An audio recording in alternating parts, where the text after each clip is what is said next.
আজ করবো চালতা মাখা। তার জন্য আমি প্রথমে চালতা পেরে নেবো। আমার বাড়ির সামনে চালতা গাছ আছে, তাই চালতাটা পেরে নিচ্ছি। তো এখানে আমি দুটো চালতা পেরে নেব। আর তোমাদের একটা কথা বলবো, তোমরা বলো দিদি তোমার গলার আওয়াজটা কি বাজে, তো আমি কি করবো বলো, ভগবান যেমন দিয়েছে তেমনই তো গলার আওয়াজ হবে বলো। কিন্তু এই আমি কাজটাকে আমি খুব ভালোবাসি, তাই তোমাদের সাথে ভিডিও বানিয়ে শেয়ার করি। তো চলো যাই হোক, এবার আমি চালতাটাকে ভালো করে ধুয়ে নেব।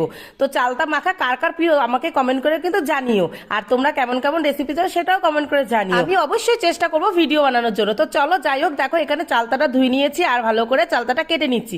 আর চালতাটা ভালো করে একটা শিলের পরে রেখে ভালো করে ছেঁচে নিচ্ছি যাতে নরম হয়। এবার তেঁতুলটা ভালো করে গুলিয়ে নিয়ে ওর মধ্যে চালতাটা দিয়ে লবণ দিয়ে চিনি দিয়ে শুকনো লঙ্কা দিয়ে আর এদিকে পাটায় ধনে পাতাটা বেটে নিলাম। ব্যাস, এবার সবকিছু একসাথে মাখিয়ে নেওয়ার পালা। আর একটু কাসুন্দি আর একটু লেবু পাতা গন্ধের জন্য দিয়ে ভালো করে মাখিয়ে নেব। ব্যাস, রেডি হয়ে গেল চালতা মাখা। ভিডিওটা কেমন লাগলো অবশ্যই কমেন্ট করে জানিও। ভালো লাগে লাইক শেয়ার করো আর আমার চ্যানেলটা সাবস্ক্রাইব করে নিও। টাটা।